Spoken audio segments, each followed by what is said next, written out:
Agradecer. Amado Deus e querido Senhor, ajuda-nos, pelas misericórdias de Cristo Jesus, nosso Senhor e Salvador, para que entreguemos a Tua palavra segundo o Espírito de revelação, e que o Espírito de Deus que opera em nós, realize em nós a obra que só o Senhor pode fazer. Fala, Senhor, que escutemos a Tua voz, que toda honra, que toda glória e que todo louvor sejam dados hoje e eternamente ao Senhor. No nome de Jesus Cristo. Amém. Realmente, como o pastor estava falando, é necessário fazer. Muitas vezes nós recebemos uma palavra e ficamos apenas com a palavra. É necessário ir além. Não basta receber uma palavra de Deus. Você precisa construir a palavra que recebeu.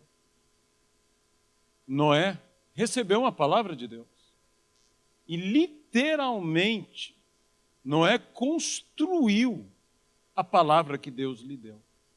Noé construiu uma arca.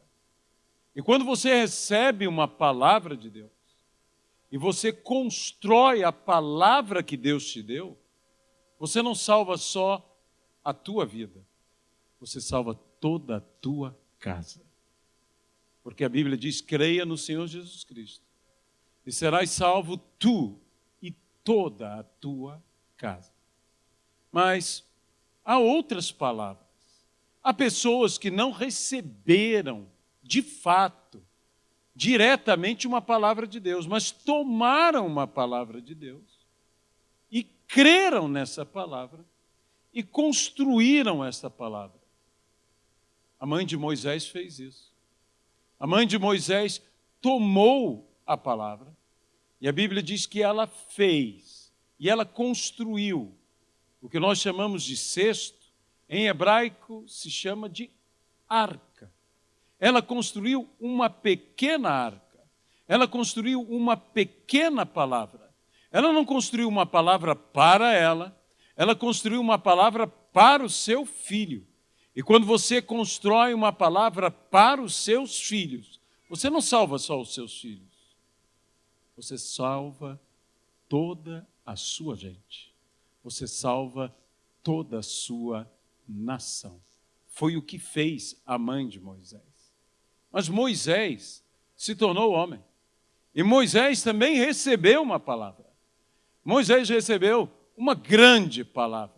Uma palavra que não era apenas uma palavra diretamente para ele, como foi a de Noé.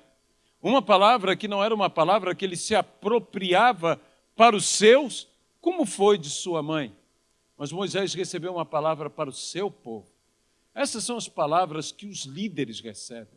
Essas são as palavras que os pastores recebem. Moisés recebeu uma palavra e ele construiu essa palavra. Ele construiu o tabernáculo, porque essa foi a palavra que Moisés recebeu.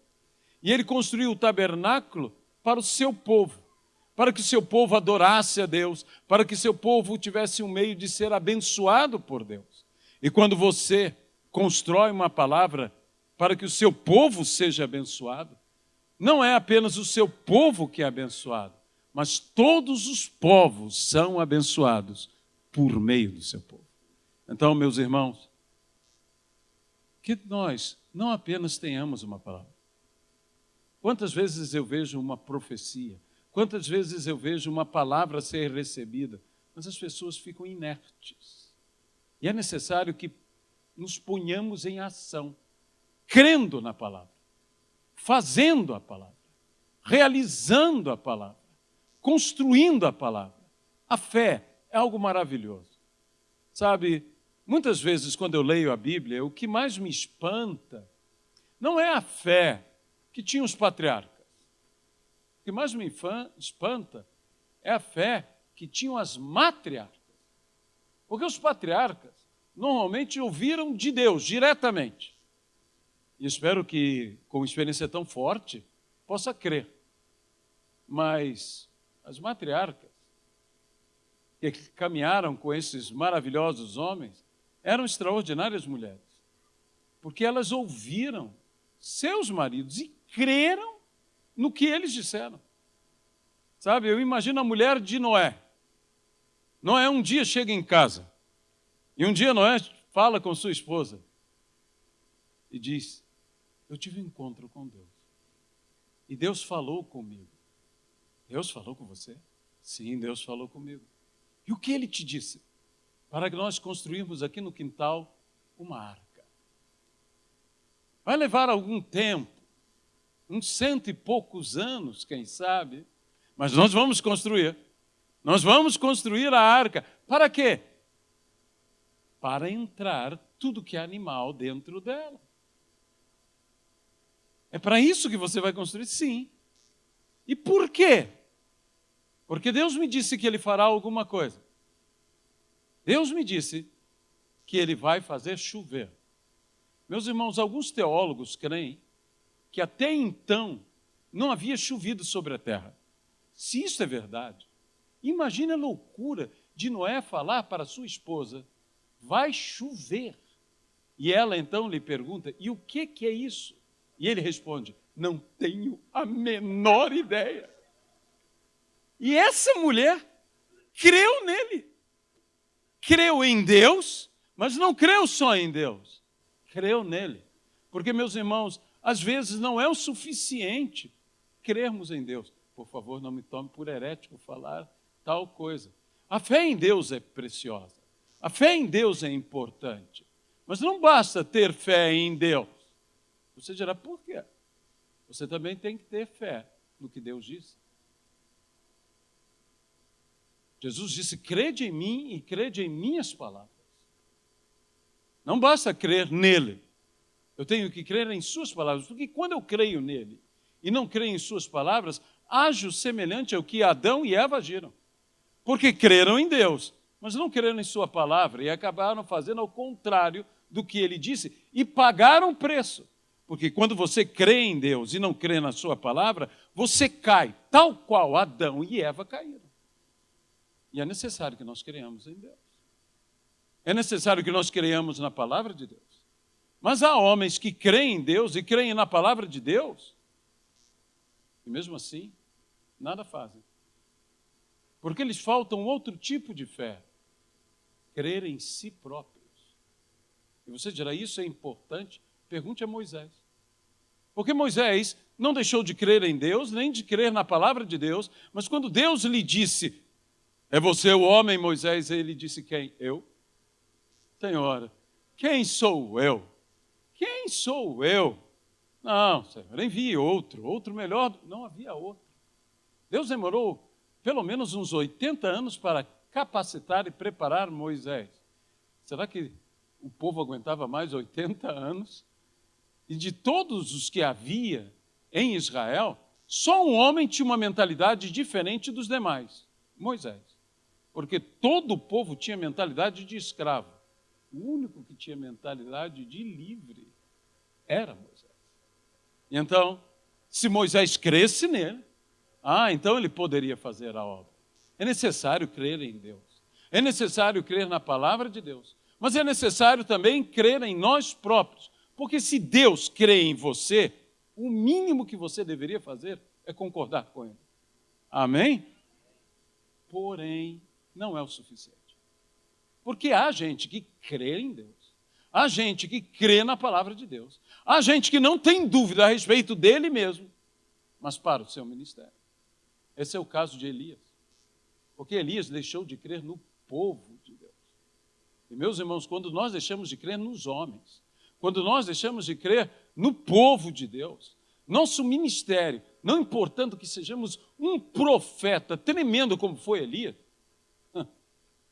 para.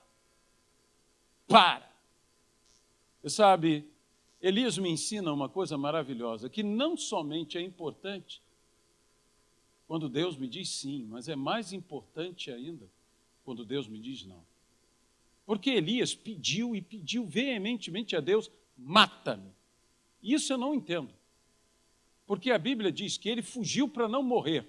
E quando encontra Deus, pede para morrer: decida-se. Se você queria morrer, fique onde Jezabel possa te matar. E agora, você chega e quer dar um trabalho para Deus que Jezabel faria de graça. Por quê, Elias? Por quê? E quando Deus te dá um não, e veja, e o de Elias foi um não tão bem dado, Deus disse um não tão veemente para Elias, que simplesmente ele nunca mais morreu. Amém?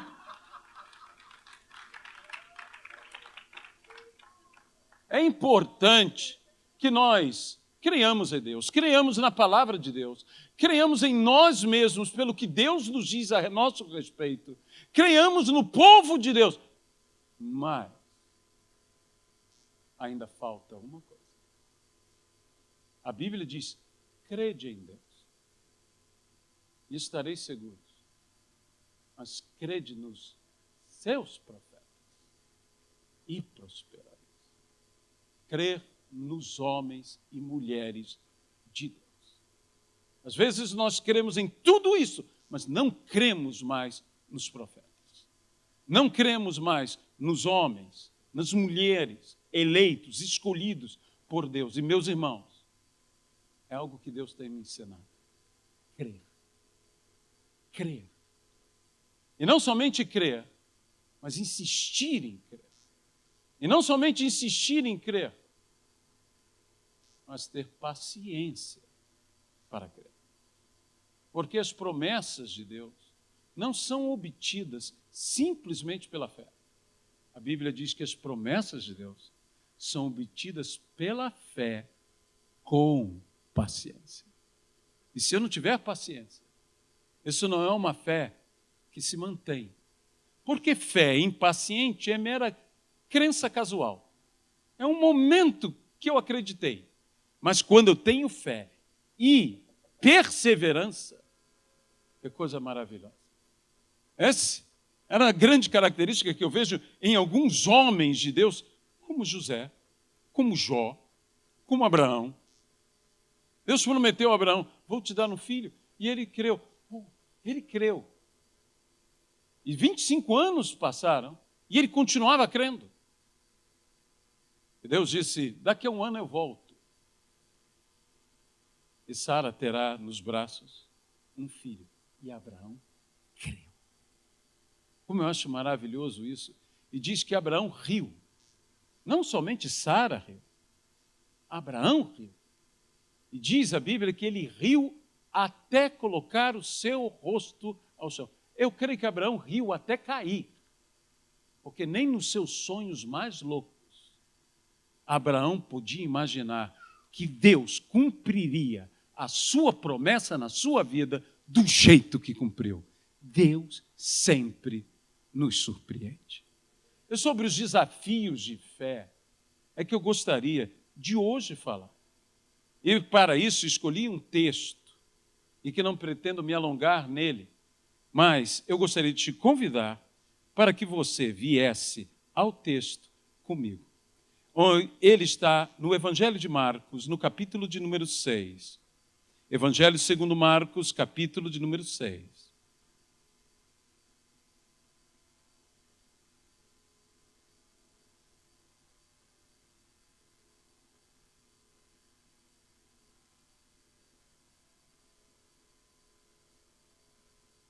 Logo a seguir, versículo 45. Logo a seguir, compeliu Jesus os discípulos a embarcar e passar adiante para o outro lado, para Betsaida, enquanto ele despedia a multidão. E tendo despedido, subiu ao monte para orar. Ao cair da tarde, estava o barco no meio do mar, e ele, sozinho em terra. E vendo-os em dificuldade, a remar, porque o vento lhes era contrário, por volta da 4ª vigília da noite, veio ter com eles andando sobre o mar, e queria tomar-lhes a dianteira. Eles, porém, vendo andar sobre o mar, pensaram tratar-se de um fantasma, e gritaram, pois todos ficaram aterrados à vista dele.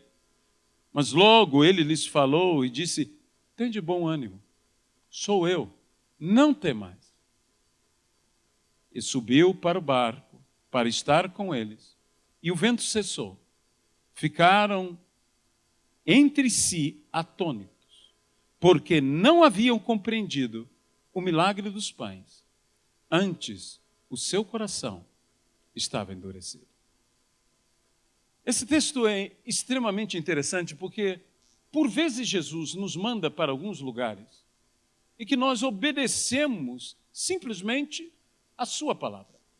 Nós estamos obedecendo e fazendo a sua vontade e nos metemos num problema que não compreendemos. Os discípulos não estavam sendo castigados, os discípulos não estavam sendo disciplinados, mas eles estavam apenas obedecendo a Jesus. E no meio dessa obediência a Jesus, se viram numa tempestade. Quantas vezes isso já não nos aconteceu? Que nós estamos obedecendo, que nós estamos fazendo, e não entendemos que situação é essa, que parece que o mundo inteiro enlouqueceu ao nosso redor.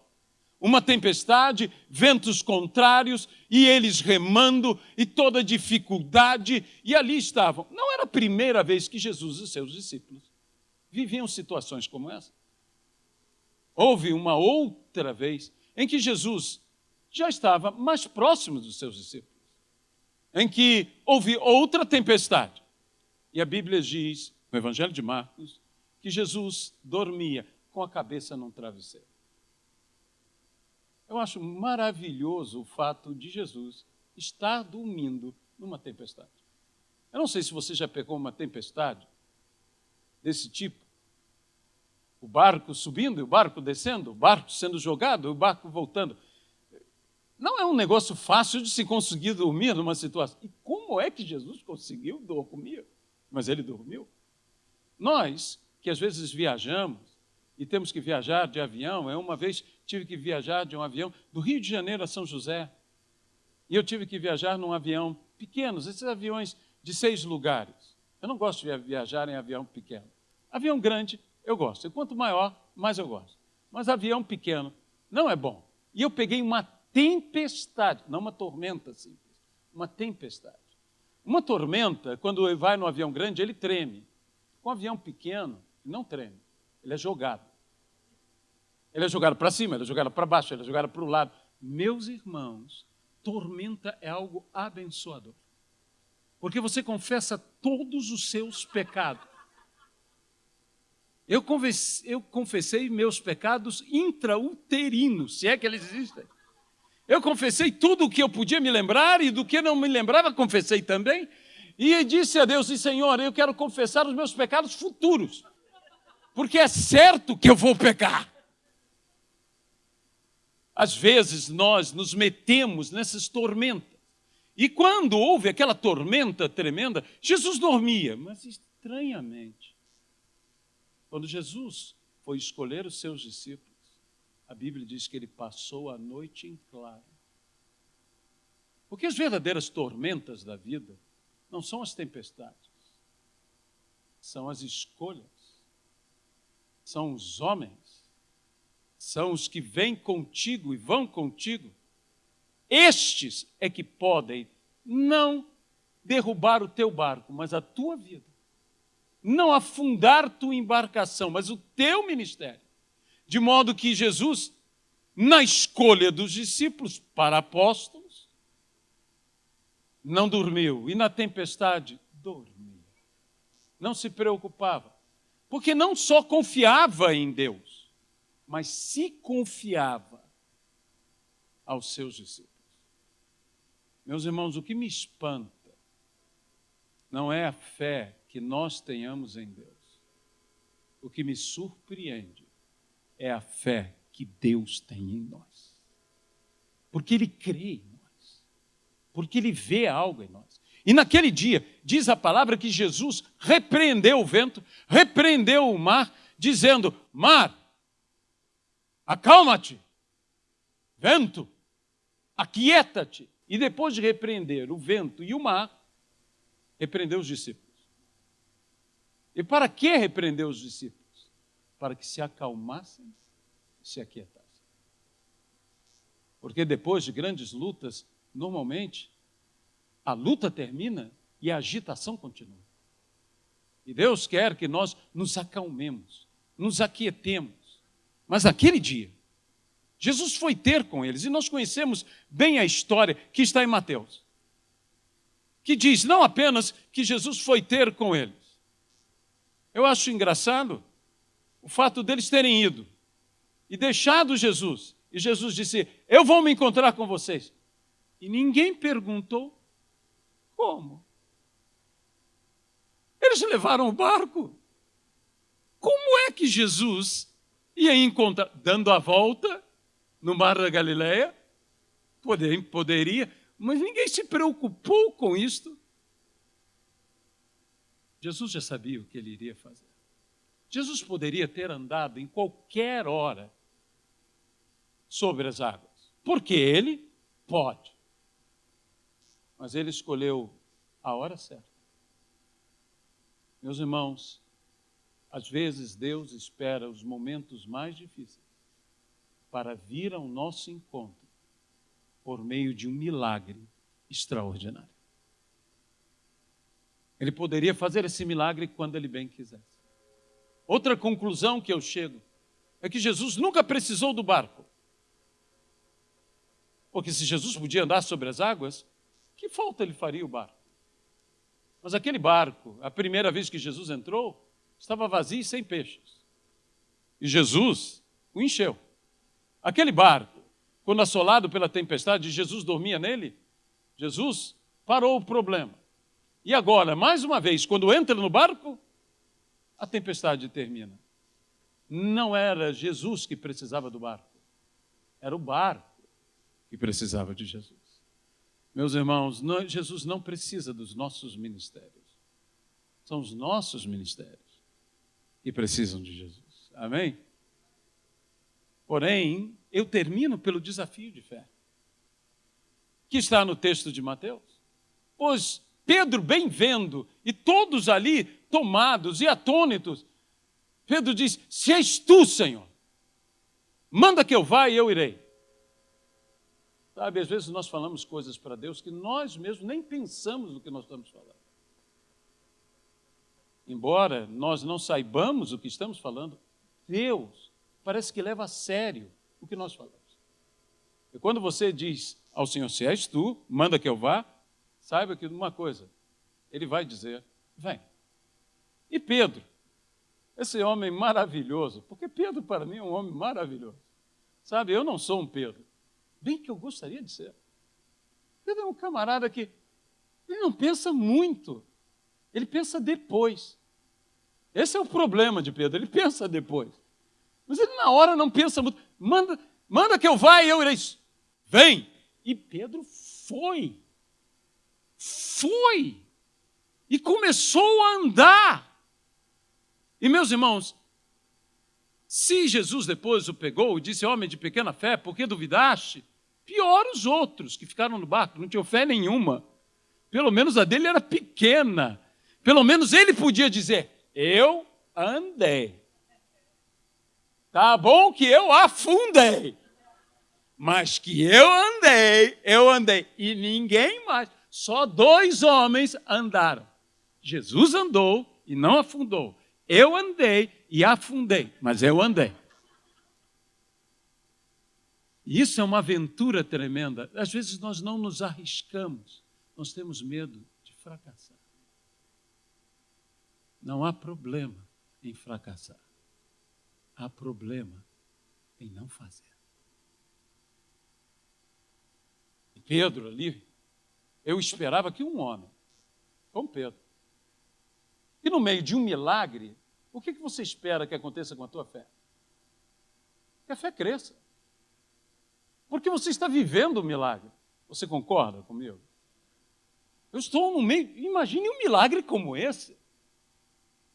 E no temperamento que Pedro tinha, daqui a pouco você estaria vendo Pedro andar de costas, você estaria vendo Pedro fazer loucuras. Por quê? Porque o milagre nos empolga, o milagre nos envolve, o milagre nos entusiasma, o milagre nos enlouquece. Porque é um milagre, é algo impressionante. Mas estranhamente, Pedro sente o vento contrário. E o vento contrário é algo que nos abala. Um espírito contrário. Uma contrariedade. Nos abala. E muito. E o vento era forte. Só que Pedro esqueceu de um detalhe. Jesus caminhava em direção a ele. Ele caminhava em direção a Jesus para se encontrarem. E o vento era contrário. E o vento que é contrário a Pedro para ir em direção a Jesus é favorável a Jesus para ir em direção a Pedro.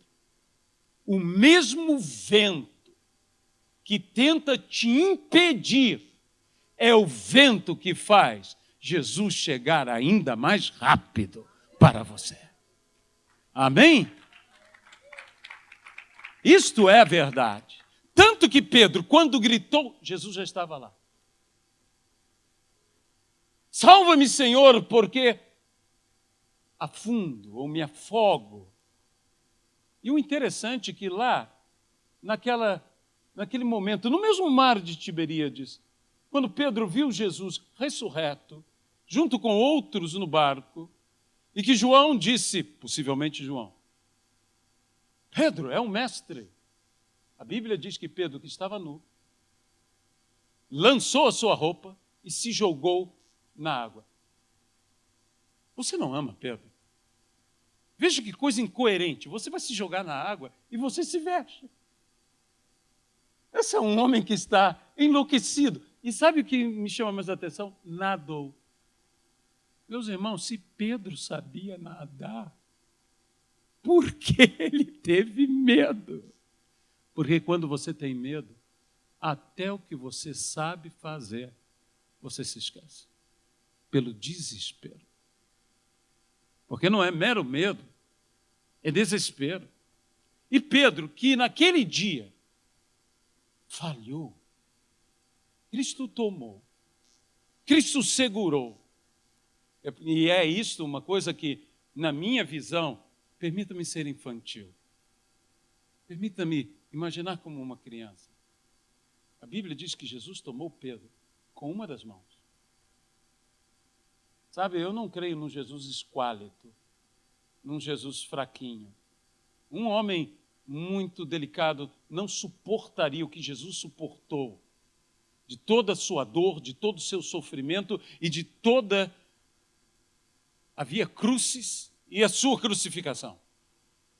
Jesus tinha que ser um homem em tanto. E se eu coloco um Pedro de 70 quilos e suas roupas molhadas, encharcadas, eu posso ir a 80 e até 90 quilos.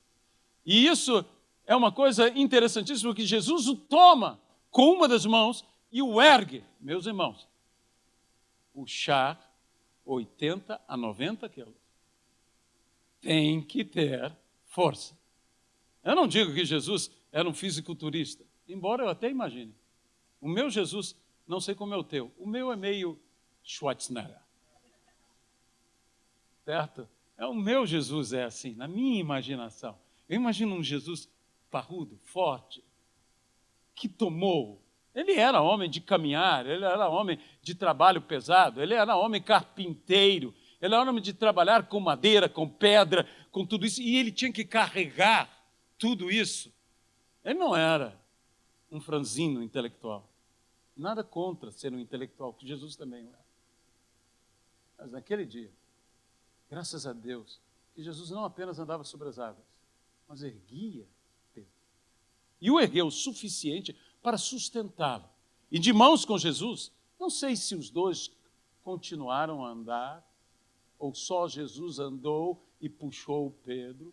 Alguma coisa aconteceu, mas os dois entraram no barco. E aí é que um dia, lendo essa palavra, Deus falou algo ao meu coração. E mudou para sempre a minha vida e o meu ministério. Era como se Jesus, com a sua doce, poderosa voz, me dissesse: filho, a tua fé pode até falhar, mas a minha mão nunca nunca falha. Meus irmãos, eu não confio na minha fé, eu confio no meu Deus. Eu não creio na minha fé, no poder da minha fé. Eu sei de que material eu sou feito. Eu sei quem eu sou. Eu sei que eu posso falhar e a minha fé também pode falhar e em meio a um milagre. Mas eu sei que aquele que começou boa obra no nosso meio há de completá-la e há de aperfeiçoá-la. Porque a palavra grega escrita, ela significa tanto completar, mas não apenas completar, aperfeiçoar. Deus não completa, e aliás, Ele não limita. Permita-me dizer algo a você. Deus nunca cumpre uma promessa na sua vida limitado pelo que Ele te prometeu. Porque Deus sempre faz infinitamente mais do que Ele te prometeu. O cumprimento da promessa não está limitado pelo que Deus disse. E nós, às vezes, estamos tão preocupados e vivemos um desafio como as provisões. Falo, Deus, eu tenho necessidades. Eu necessito de provisões. Deixa-me dizer uma coisa sobre a provisão de Deus. No terceiro dia da criação, disse Deus, produza a terra. E quando Deus diz produza a terra se torna produtiva. E diz produza mantimento. Porém, o homem só foi criado no sexto dia. Não havia homem, mas já havia provisão. A provisão não vem depois da tua necessidade. A provisão já existe antes que exista a tua necessidade. E as diferenças entre as necessidades e as provisões de Deus são exatamente assim. Pois para um único casal, escolheu Deus prover apenas um mundo inteiro. E assim é que Deus vai te prover. Porém, termino dizendo que aquele grande homem chamado Zacarias, pai de João Batista, ao entrar e se deparar com um anjo, o anjo lhe disse, não temas, Zacarias, porque tuas orações foram ouvidas. E tua mulher dará à luz. Se existe um homem que tinha que crer nessa promessa, era Zacarias, porque era sacerdote. E não somente sacerdote, mas da tribo de Levi. E por ser da tribo de Levi, era descendente de Abraão. E era do seu credo, da sua fé, que Sara, aos 90 anos, deu à luz. E Abraão, aos 100, pôde, então, ser pai de Isaac. No entanto, a Bíblia diz que ele não creu. Tem gente que é assim, que crê que Deus fez, mas porque era Abraão. Abraão é Abraão, mas eu não sou Abraão. E por que Deus fará na minha vida se eu não sou Abraão? Mas Deus não faz acepção, distinção de pessoas. O que Ele fez aos heróis bíblicos, Ele fará a nós. Porque Ele não faz diferença. Não faz. Porém, há uma outra coisa que me chama a atenção. Suas orações foram ouvidas. No entanto, o livro de Malaquias, 400 e poucos anos antes, diz a respeito de João o Batista, Ele não é o resultado de um pedido. E ele é a concretização de uma promessa. Em Malaquias, João é chamado de promessa. Mas a Zacarias é dito que ele é resposta de oração.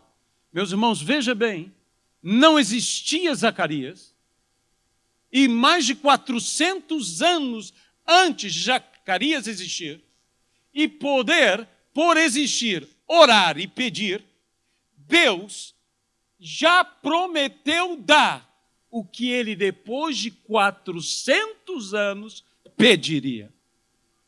Deus já atende a tua oração antes de você existir.